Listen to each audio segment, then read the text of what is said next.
l'expo tout entière est un paradoxe.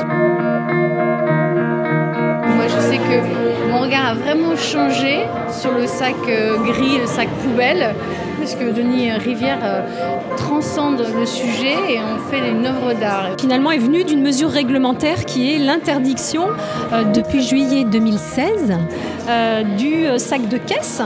Et c'est cette interdiction qui nous a inspiré cette idée de funérailles du sac plastique, où le sac plastique rentre dans l'histoire. Des funérailles hyper joyeuses en fait et hyper colorées.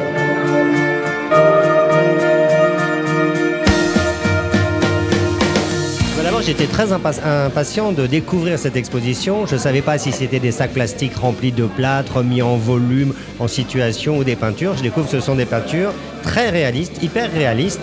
On a l'impression qu'on va toucher le sac plastique en s'approchant du tableau. Le sac plastique va devenir collector aujourd'hui. Et ces tableaux qui sont derrière nous, justement, sont intéressants. Ici, vous avez une collection des sacs plastiques qui viennent du monde entier.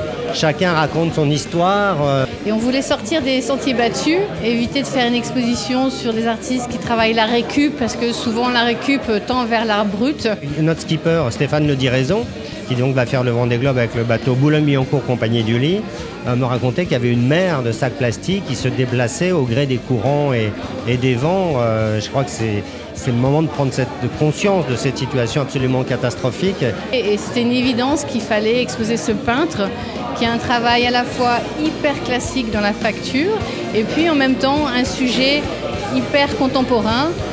Il transcende le sac poubelle et le sac de caisse pour en faire des œuvres d'art qu'on a envie de voir chez soi, parce que c'est une peinture très gourmande, de qualité et qui fait très plaisir. La culture, je crois que c'est le meilleur chemin de la liberté. Voilà.